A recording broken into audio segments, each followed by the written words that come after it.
ole ton tuma chuanin mp3 le music pa ngai kan hla nei ho te Google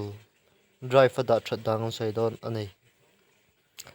entil nan kan phone te chia kan phone te bawa kan memory card te chia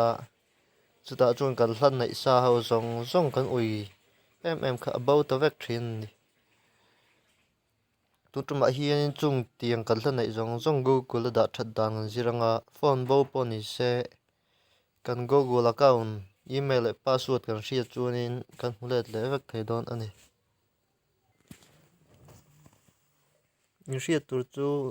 in Google email le password kha nei a tin Google Drive a hianin video te thalak te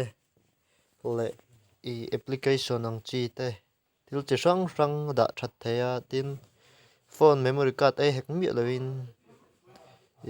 hla le music video image chi sang khatam tak da the ni 15 GB ni a tun tuma chuanin hla music da that dan on sai dona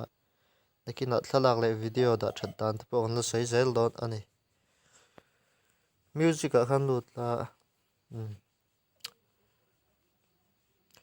ila du ho kha han select kwala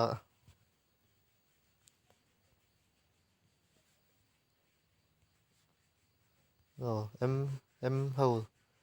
zong hla som ni tun tuma hinga da lut dona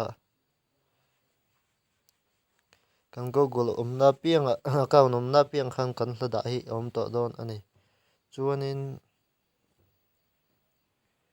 send tia hian na thena chun share ti pun ein dang lutanga ta hianin save to drive kan thanga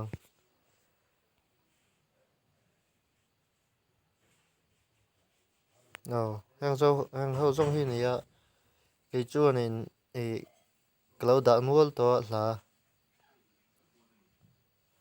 tikhan playlist te po induang in siamanga chuanin select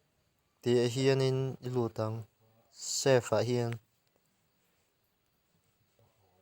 preparing kalmek uploading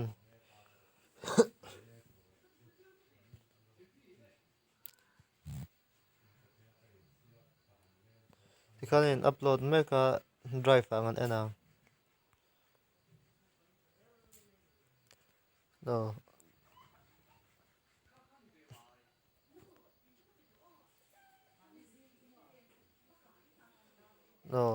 hey ka upload thau ni ya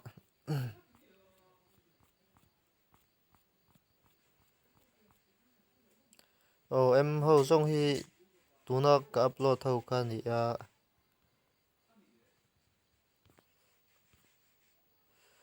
upload chung hi rai ve dewa video tlun chung an ti lo nga tikhanin if phone memory card ai hek mi loin hla le video chi sang i da tha thei don ani khati zong khani le phot ro se